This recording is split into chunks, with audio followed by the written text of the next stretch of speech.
You're the best around. Nothing's gonna ever keep you down. You're the best around. Nothing's gonna ever keep you down.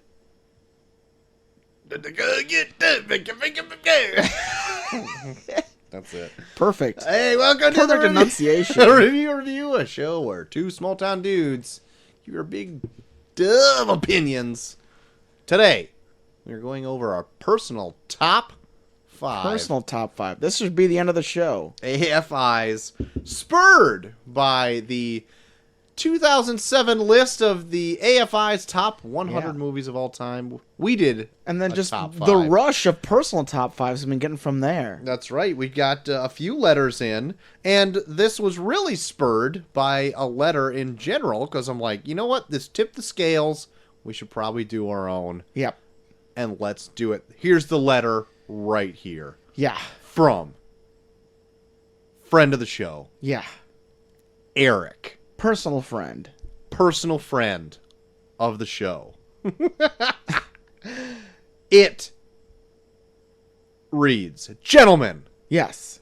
listening to your top 5 has me thinking of my own top 5. They are as follows. And he lists them 1 to 5. But Let's go to 5 to 1. I'm Come going to on. go 5 to 1. You gotta get that. That's right. Get the suspense in there, babe. You gotta Suspense in there, build. babe. Get the suspense in there, Eric, babe. you can't just blow your load right at the beginning. Yeah. Come on. Number 5, MASH, the 1970 movie that preceded the series. Suicide is painless. Number 4, The Mask of the Red Death. Wow. I have never. Edgar Allan Poe? Is it, Eric? It's an Edgar Allan Poe story, but I've never actually seen the movie. Neither have I. Shit. Number 3, The Godfather. What do you think of our Godfather review? Wow. Number 2, All the President's Men. And number 1, The Godfather Part 2. Wow. 2 entries from The Godfather. And this, where's Part 3? Not in your top 5? Yeah, come on. What's wrong with you? He goes, I know you'd think Wild Hogs might be on this list, but alas, no. I was waiting for it. Looking forward to my next run-in. Now I return to your regularly scheduled programming. Not sent from his iPhone. What the fuck? Where did he send this one from? He must have really thought this out. He was probably sitting at like his desktop computer. Oh my god, a desktop? Yeah. That he kept all of his dogs hostage in when me and Coach Havens went there to watch SummerSlam. He's got a full-on cage over by his desktop computer? No, well, he has a... He gave us the full tour, but then like he wouldn't let us into his office because he had his dogs in there. Oh boy. Oh boy. So there you go. You probably didn't want to have him tear you up. No, don't want those old Eric bloodhounds just ripping us apart. That's right. You don't want any of that shit. Yeah. You don't want any part of that shit. So JT, how do you want to do this? You got any honorable mentions?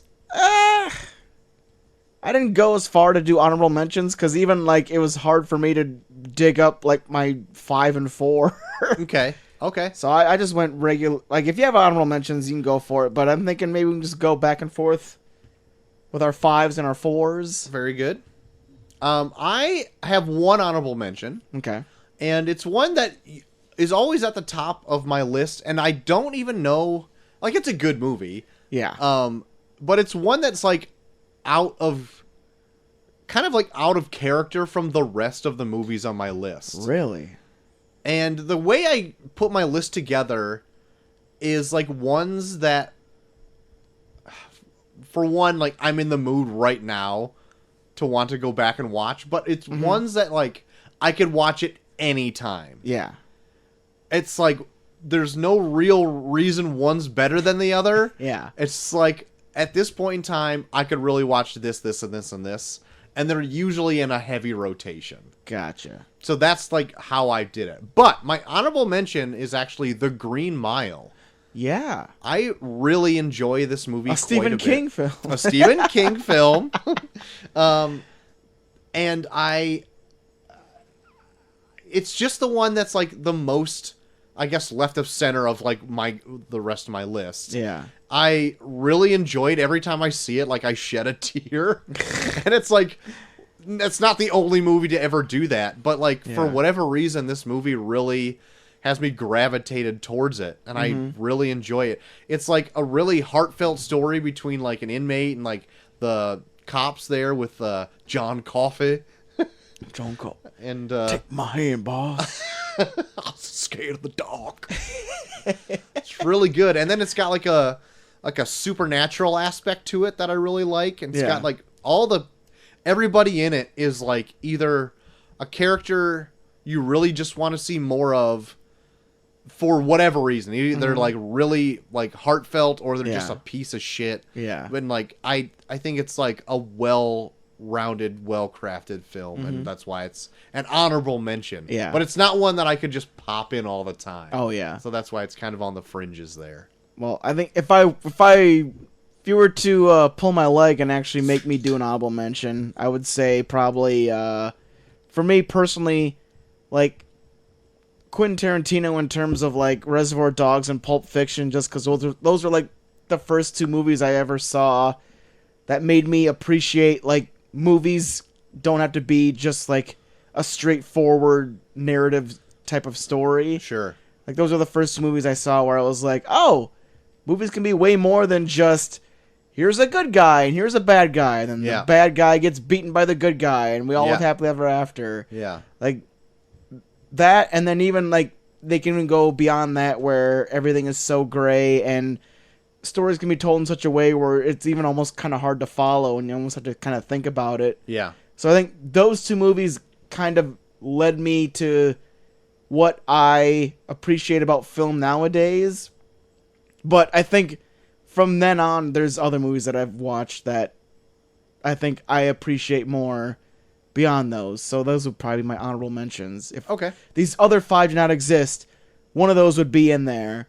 But like I always credit like Quentin Tarantino movies as being like my like introduction to movies can be way more than just a story you watch in picture form on a screen. Sure. Yeah, I like Tarantino films, but spoilers, none of them are in my top 5. Yeah, and none of them are in mine, too. That's why I said it here. So I'll just go ahead and go with my top 5 right now. Or just do your number 5? Or do you want to do them all? No, I'm sorry, my number 5. I was going to say, what the fuck, Troy? Sorry, my number 5. You're destroying the process. I read my header on the top that says top 5. My number 5 is the original RoboCop. Nice. It is one that I saw way too young. Yeah. But like it's got a lot, even though it's got a lot more to it, and the more older you get, the more out of it I think you get with like the satire and stuff. And so, on face value, watching it is probably like a 10-year-old. This rated R, hyper-violent movie. It's just awesome, a bloody, cool adventure with a robot cop. Yeah. And I really enjoy it. But then, like, when you watch it when you're, like, in high school or even later, you're like, oh, it's actually trying to say something about the time period it was made in. And, like, Paul Verhoeven, who made it, is, like, fucking a genius when it comes to like blending the hyper absurd with the hyper violent and like meshing them together in like a way that it works with nobody else. And I really enjoy it, and like I could watch it anytime. I fucking love Paul Verhoeven. Yeah. So like RoboCop is amazing, and then like I almost kind of want us to do a review on Starship Troopers. Because I've heard, like, reviews that people done of Starship Troopers where, like, when it first came out, like, critics tore it apart because they said it was, like, this is a pro-fascist movie and shit, where it's like, it is, but, like, the whole crux of the movie is at the very end, when they're, like, torturing the shit out of that worm queen, you're like, oh, what the... This is what they wanted to do the whole time? Yeah. Because I remember, like, when I was watching it, I was, like a middle school kid, and I was like all about like all the violence and shit. Yep. And I was like all on board with like the guy, like the people in this doing what they were doing. And at the very end, I was like, "What the fuck are they doing to that worm?" That brain bug. Yeah, but he's so fucking smart when it comes to like movies like this, like especially in terms of like commenting on shit like this, where like it almost to the point where like people don't get it and they just like rip it apart. Yeah. It's like, but you didn't like pay attention to the end where you're like supposed to be like, yeah, fuck this. Yeah. I really enjoy Starship Troopers as well, and if you like ask any of my brothers, that was also one that was on a lot at the house. So good. Like and that's another one you get more out of it. Like the older you get, you're like, oh, it's trying to say something. Yeah. Like it's good, and that one is based off like a book. Yeah. And it's kind of changed, I guess, because like I worked with somebody who's read the actual book. And they said, like, there's a lot different in the book than it is in this. They kind of took it, not just in name only, and did something else with it. They did, like, have, like, the main source material for the movie. Yeah. But there's just other things, like, yeah, I don't have time to do any of this, like, jetpack stuff and all whatever it is. I don't know. But, yeah. But they play like an actual war movie, too. Yeah, for sure. Yeah. Yeah. Anyway. I feel bad. You talk about RoboCop, we're just going to Starship No, Troopers. but it's like, it's the same reason why I like RoboCop. Yeah. Like, and it's got RoboCop's so fucking good. And it's got an awesome 80, like, the 80s aesthetic to it. Yeah. Like, fucking New Detroit. Oh, Red my Foreman God. in that movie plays the best dickhead I've ever seen in a movie. Yeah. Like, he doesn't give a Yeah. shit about anybody. Yeah. Like, he is just scum of the earth asshole. Yep. And he plays it so well that I almost Yep. like him. Yep. It's so good. It's so good. Anyway, that's my number 5, All right. RoboCop. Well, I think a lot of my movies are going to be, like, more newer just because, I don't know, like, I feel like yours are going to be a lot older because I feel like you have, like, more nostalgic. Usually when you talk Yeah. about movies, you're, like, you talk about them more nostalgically. Yes. But I think that's because, like, your dad had a lot of movies. I didn't have a Yeah. lot of movies growing up, so I think a lot of mine are going to be newer than yours. Okay. But my number 5 is Scott Pilgrim versus the World. Another great pick. That's a great pick. I fucking love... I love this movie just because it doesn't give a shit from, like, scene 1. Yeah. Yeah. This is, like, the quintessential I don't give a fuck what you think about me movie. Yep. It does things, but it doesn't do them in a way where you're lost. Like, you can still follow the story, and it'll just introduce things randomly, and you're still along for the ride.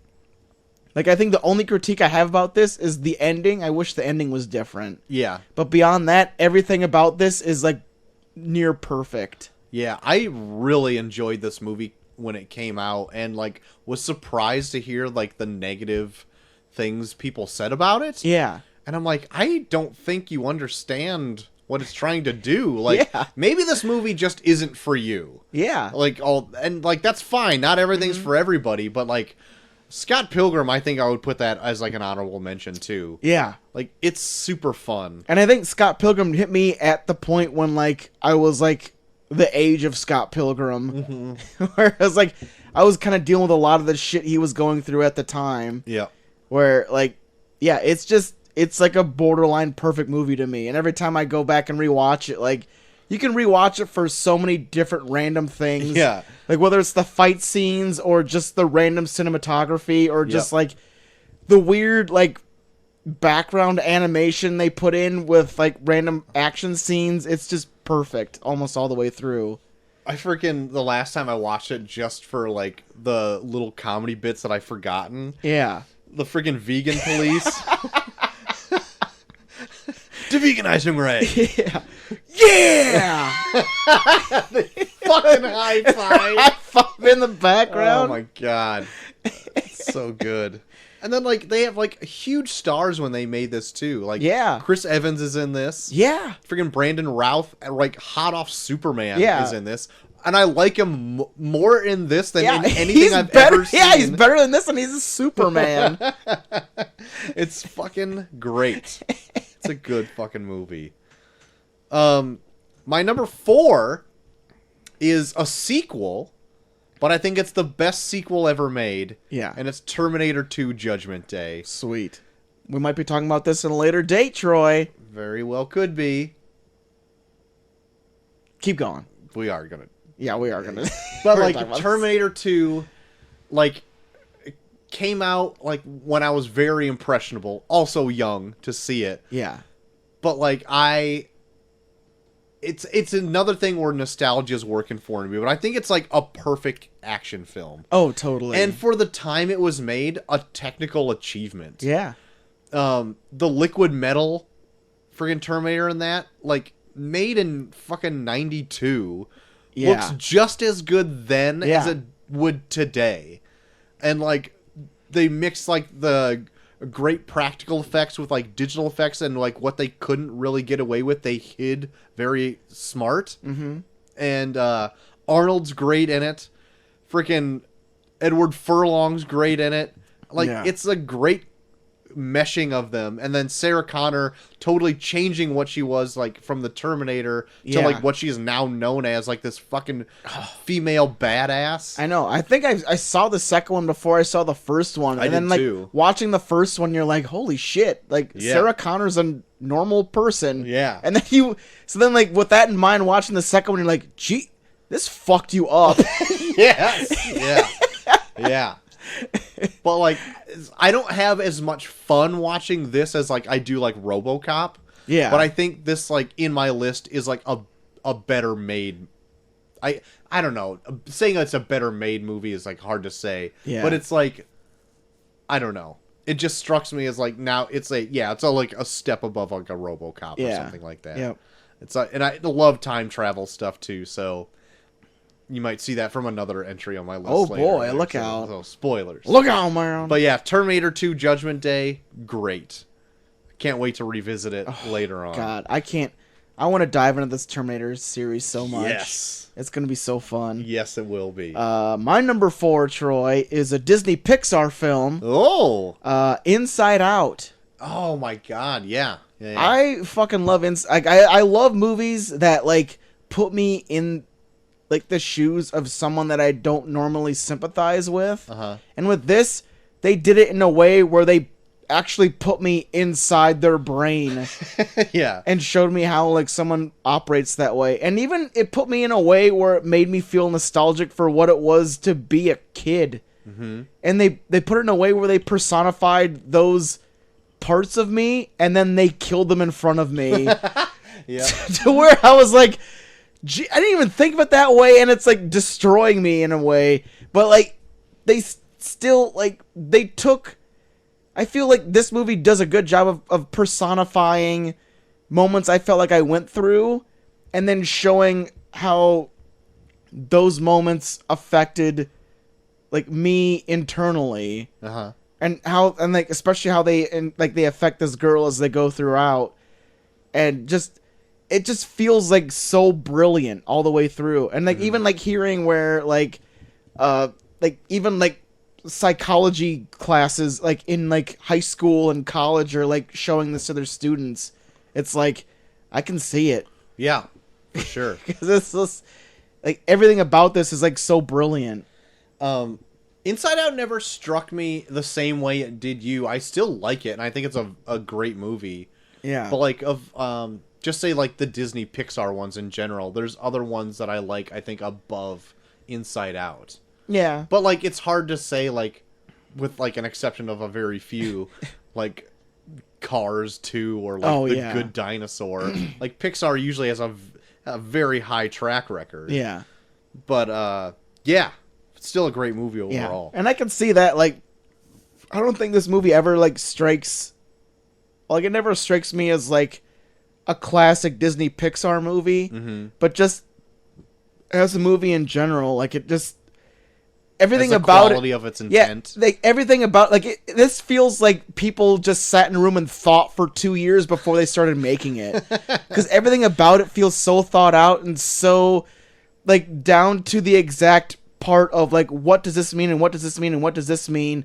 So much so where it was like, I can't see how you could make this without having a 60-person think tank Yeah. trying to determine, like, what everything means. Because everything means something and everything plays out the way that it should play out if you are, like, following, like, joy and anger and, like, disgust and sadness and everything. And I don't, like every time I watch it, like it just blows me away how it's so well thought out. All right, right on, man. So yeah, Inside Out, I Inside fucking Out. love it. Gushing over Inside Out. Goddamn, fuck you, man. Number 3 on my list, JT, is Yeah. another time travel film. Uh-oh. But it's Back to the Future. Oh, And if I could yeah. kind of cheat, I love the whole trilogy. Mm-hmm. I even know. like 3. Yeah, people kind of like shit on 3 and stuff, but I just love that 3 ties it all together, and they actually like go nuts with it and go back in the West. Yeah. I want to say like 3 was the first one I've ever seen. So like maybe I like it more because it's my my introduction to the series. Yeah. But I really enjoy these movies a lot. Like I love the time travel aspect of it. Yeah. And it's super fun. All the characters in this are great. Yeah. Like it was the perfect casting with freaking Marty McFly, with Michael J. Fox, like freaking shoving that other guy out of there. And Christopher Lloyd's great. Like, Yep. that's the only character he ever needs to play. Yeah. Is just that one. Yeah. He has to like, completely transform himself for me to not see him as like Yeah. Dr. Emmett Brown. For sure. Like it took me forever to figure out that he was the villain in Who Framed Roger Rabbit. Yeah. Right. Because it was like, well, if I don't look like something completely different, then everyone's going to be like, why is Doc Brown killing a cartoon? My beloved cartoons. Yeah. You remember me, Eddie? God, that's a great movie too. But yeah, Back to the Future. All 3 parts are great, but I Yeah. just have this one block as in this. Like even to the fact that like Biff throughout all time periods in this movie is just a foil for Piece of shit. is a foil for freaking Marty is great. And I love that he goes back and meets his mom and his mom wants to hit on him. Yeah. Like all of it is so good. And when it gets into 2 and then like they're in the 50s again Yeah. and they're just like trying not to run into his other self, I'm like, what a fucking smart movie. Yeah. God, so good. It's so yeah. I remember. So the first time I ever saw Back to the Future, I think I got the tape when they were selling them at McDonald's. Oh, really? Yeah. Another one of those It was fast food swags. Yeah, one of you those can't weird get ass. anymore. Yeah, one of those weird ass like fast food. Like they were like selling a bunch of like '90s movies, and then like one of them was Back to the Future, and I think I ended up buying it at McDonald's. Like, God, it was like probably like '98 or some shit. Yeah. And I was like, to be continued. What's the? And I don't think I ever saw the second one until like 10 years or 15 years later. Really? But it like fucking drove me insane. Because I remember when I fucking would watch it over and over again and be like, I need to see the second one. Yeah. And then my parents would never buy it for me because they were just like always stingy when it came to movies. Yeah. But I just watch it over and over again because I fucking loved Back to the Future when I was growing up as a kid. So we didn't have up until, I don't know, fairly later on, any of them at the house. The only one we had was Back to the Future 3, and it was taped off TV. And so we would wear that one out watching it because we thought it was great. And then I think I first saw Back to the Future 2 at your house. Really? Yeah. When we were growing up. I don't remember that at all. I want to say, like, I connect you with the first time I've seen this movie.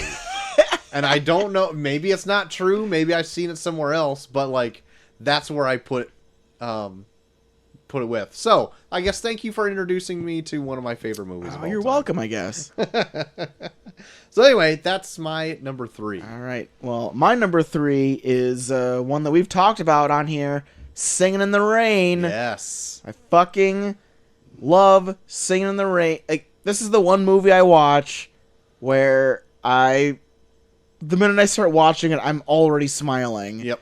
Like, it's just, like, I feel like if I ever get to a point where I just don't feel like going on, I'm just going to put this on and be like, you know what? One more day won't hurt. Yep. Like, Yeah, this movie's so goddamn fun. Yep. And everything about it is so happy Yep. that it just puts a smile on my face throughout. Yeah, this one's not in my list, but this is a definite, like, another honorable mention that I have forgotten. Yeah, this movie's great. Yeah. It's like the AFI's Yeah. number 5 top number movie 5. of all time. It's their number 5, my number 3. Yeah. but yeah, I think the first time I saw this was in my like film class at this community college I went to, and I was like, where has this been all my life? And then I never really thought about it until like me and Molly were just talking one day about like musicals she liked, and I was like, you know what? I fucking love Singing in the Rain. I'm gonna buy Singing in the Rain. I just bought it on a whim. Yep. She never saw it, and I bought it on a whim, like off of like Amazon one day, and she was like, "Where the fuck's this been all my life?" So it's just like I think we watch it like that's been like our movie we watch every year for Christmas is we watch Singing in the Rain. And see, like I grew up with Singing in the Rain because my mom is like a huge musical buff. Yeah. And so that would be on fairly regularly, and I loved like all the dance numbers in it and all that stuff. So yeah, Singing in the Rain, good friggin' choice. Yeah, good choice. That's my number 3.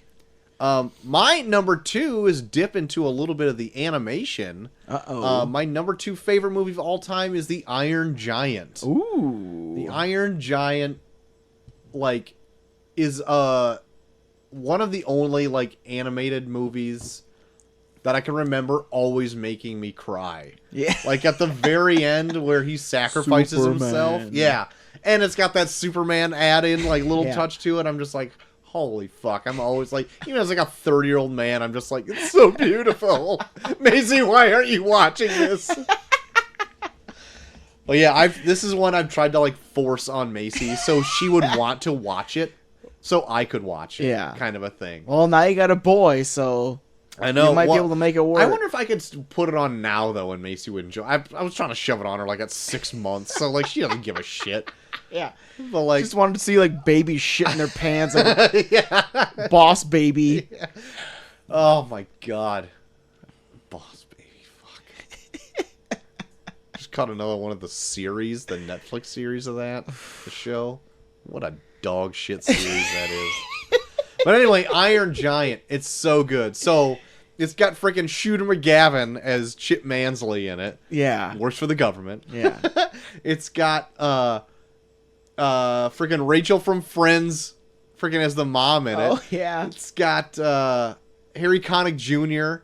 in it as like the hipster guy. Yeah, the fucking hippie that has the junkyard art. Hogarth Hughes is super well cast. I don't know who does the voice for him, but everybody meshed together. Yeah. I think it's like a super great cast. I think this is a really good cast. Animated like really great. It's by Brad Bird.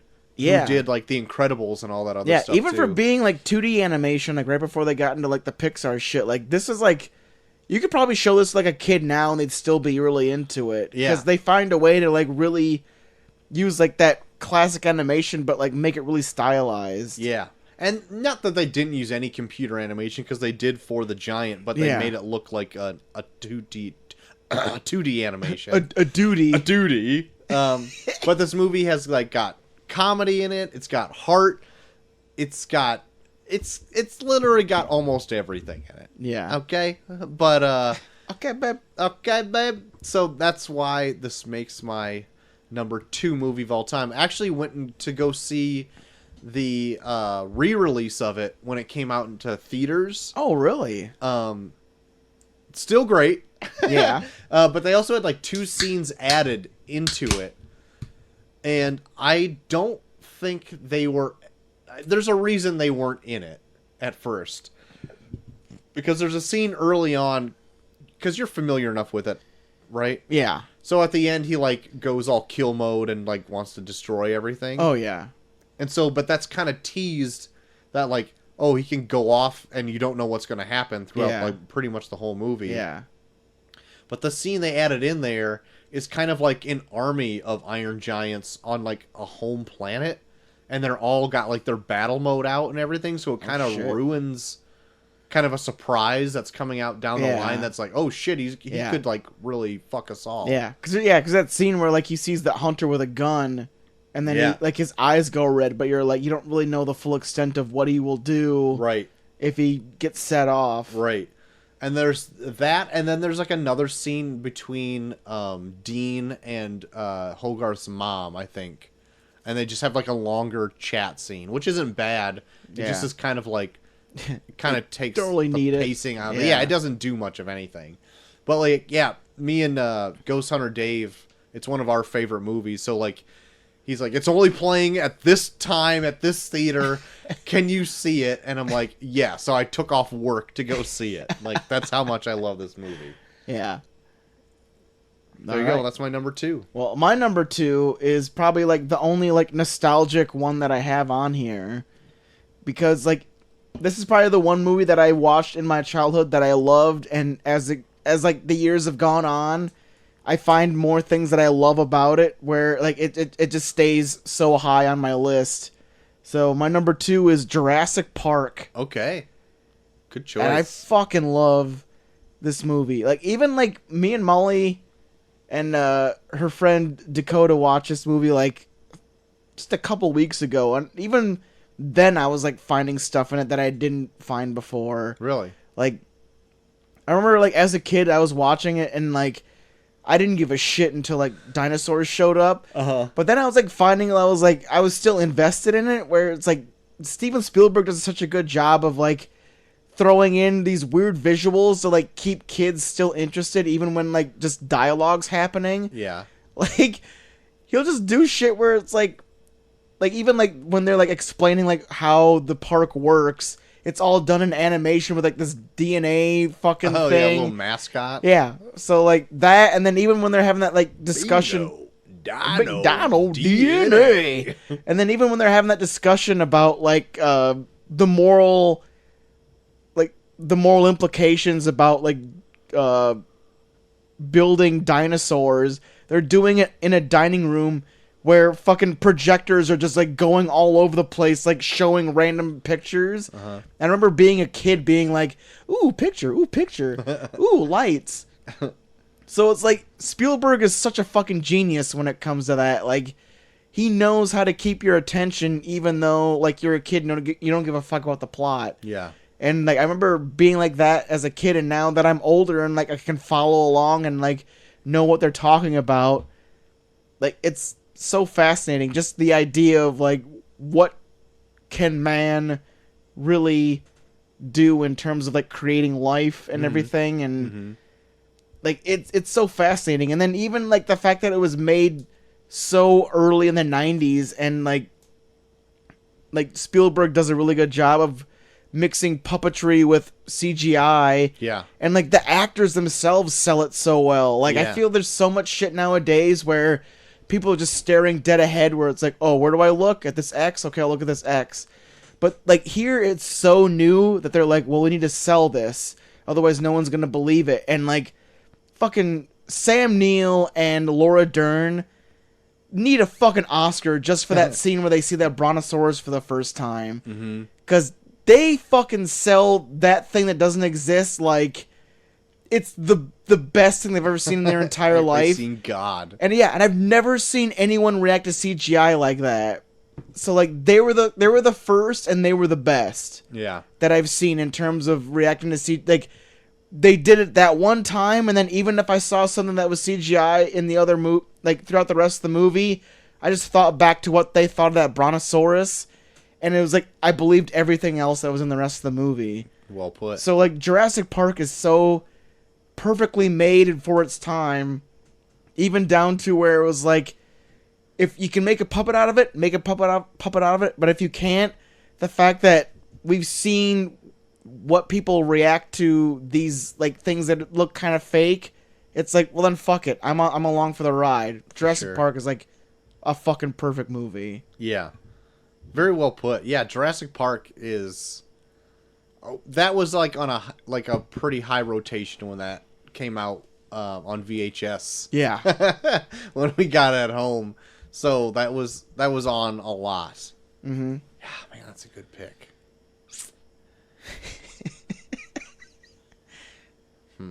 Well, I'm not going to redo my list. Maybe ask me a year down the future and I could have a completely different list. There we go. But my number one movie of all time. Here it is. I know what it is. It shouldn't be a big surprise. We've I all say heard it it all the time. We've all heard it. It's Batman 89. I'm wearing a shirt of it right now.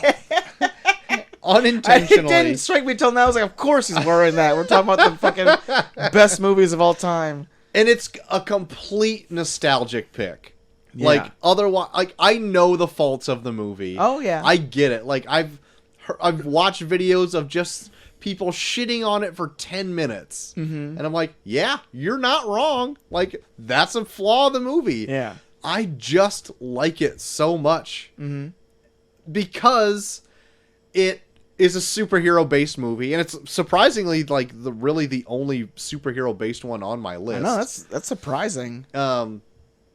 It was the first one I was really introduced to because it came out in 89. Like, so I was like probably 5 years old when we got it home. Yeah. It's got a killer soundtrack, both by Fucking Danny Prince. Elfman and Prince. I really enjoyed Jack Nicholson's take on the Joker in this. It's got that moody Tim Burton atmosphere. It's like, I think a lot of things are going great with this movie. Yeah. And me and my brother can recite it almost line for line. It's just, I find it so fun. Yeah. And it rides that line of being like serious and campy. Mm-hmm. So it like appeals to the people who like the freaking 60s version as who appealed to like what they was made in like 89. Oh, yeah. It was like, it's a complete world-changing Yeah. freaking thing for superhero movies. And, like, I love it. It's my favorite movie of all Yeah. time, Batman 89. I for some reason, like, like, Batman 89 hit me a little too late, because for some reason, when I attached myself to Batman, it was always Batman Returns. Mm-hmm. Because I remember watching the fuck out of Batman Returns when I was growing up as a kid. Yeah. So, like, I think the first time I actually watched it all the way through was when we reviewed it. Oh, really? Yeah. I just never got around to it. I always just went right back to Batman Returns. Mm-hmm. And Batman Returns is good, too. Yeah. But, yeah, I had a lot of fun watching Batman 89. Yeah. God, it's so fun. It's so good. The only, like, I can never really fully get into Batman Returns. Because I think as a kid, I always thought it was, like, too scary. Mm-hmm. Granted, like, it kind of was. Yeah. It was weird that they had, like, McDonald's toys of, like, the Penguin who wanted to fucking murder kids and shit. So that was, like, one of the reasons, like, I never really attached myself to Batman Returns. Even though, like, I think the Batsuit is better in Batman Returns. Yeah. I think it, like, aesthetically looks, like, maybe a little better. Yeah, it looks like what you would, like, put together from the actual animation of Batman. Yeah. But for whatever reason, I just always go back to 89. There you have it. That's my number one. There you have it. Well, my number one, Troy, is did I bring it up on the show before? What my number one movie of all time is? Do you know what it is? I'm not having anything jump to mind right now. What do you think it is? Oh, boy. I wish I'm not just so blatant and you can read me like a book. I know. I was just waiting for you to say Batman. Yeah, I know for your you number were. one, because you always bring it up. Your number one. Is it Swiss Army Man? No, it's not. Then I don't know. It's a good movie, but it's not. My number one movie is a Christopher Nolan movie, Okay. Memento.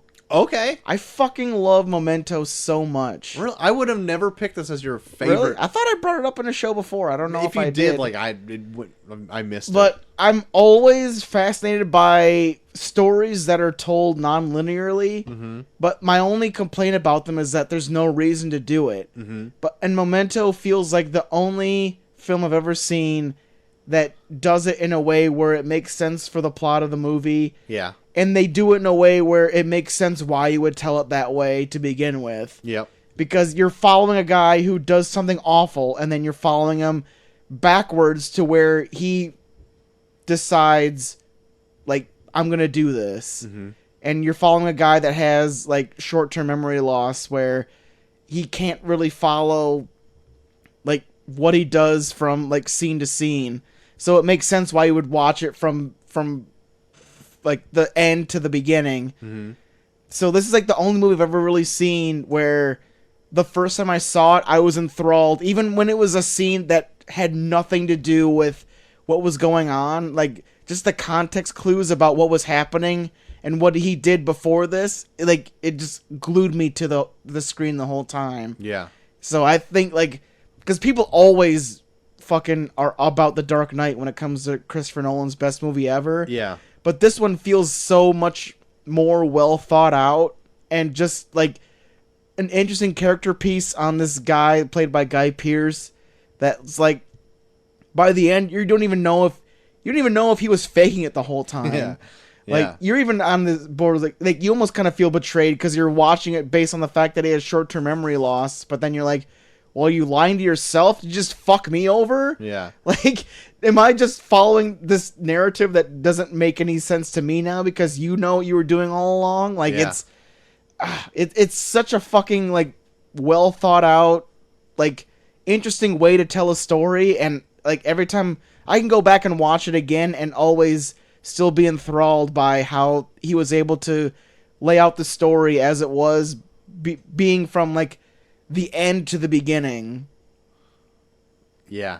Memento is great. Yeah, it's just fascinating. I think growing up, like, even, like, you and both Dave brought this up separately, and I'm like, I don't think I've ever heard of this movie. So the first time I saw it, I think I was in probably late high school.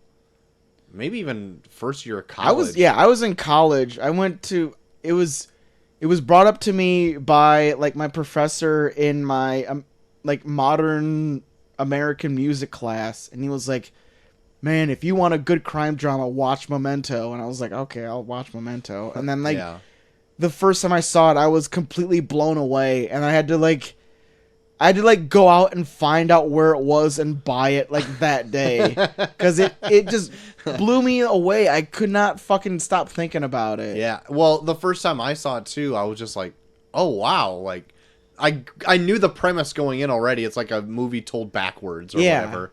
And I'm like, oh, okay, well, I guess I'll see how this goes. Because I had no idea, like, what they meant by that. Yeah.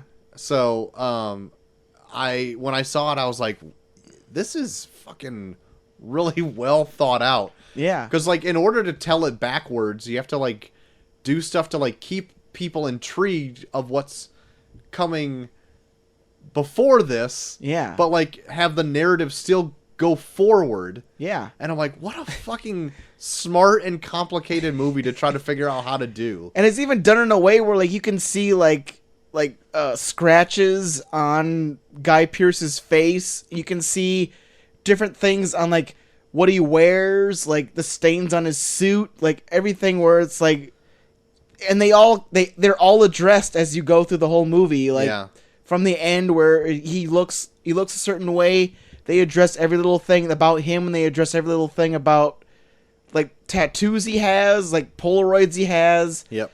And they all work themselves out in a way where it's all so well thought out that it blows my mind every time I watch it. Yeah. Really good. Really good.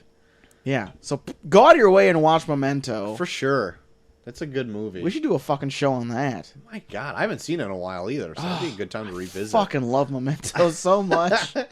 Well, there you go. Those are our top personal AFIs of these two hosts here. You're more than welcome. Call us hoes?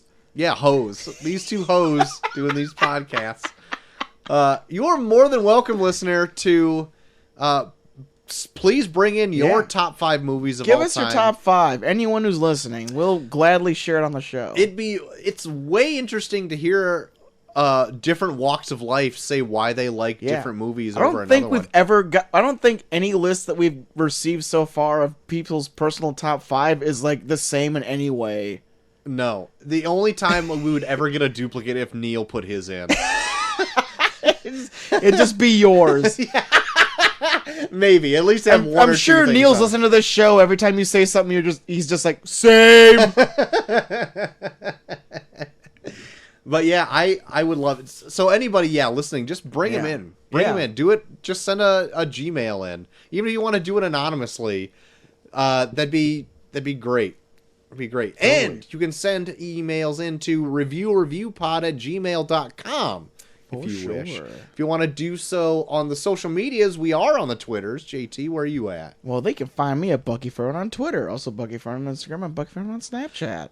You can find me at Troy to the Max on Twitter, but you want to hit us both up. You want to hit both our inboxes at the same time. Hit us both. Hit us both up at Review Pod on Twitter. Review is spelled just like it is in the title of this episode. Oh, hell yeah. Or the logo. Whatever it is. Whatever. So yeah, and we're on a multitude of other streaming platforms as well, so you can find us pretty much anywhere.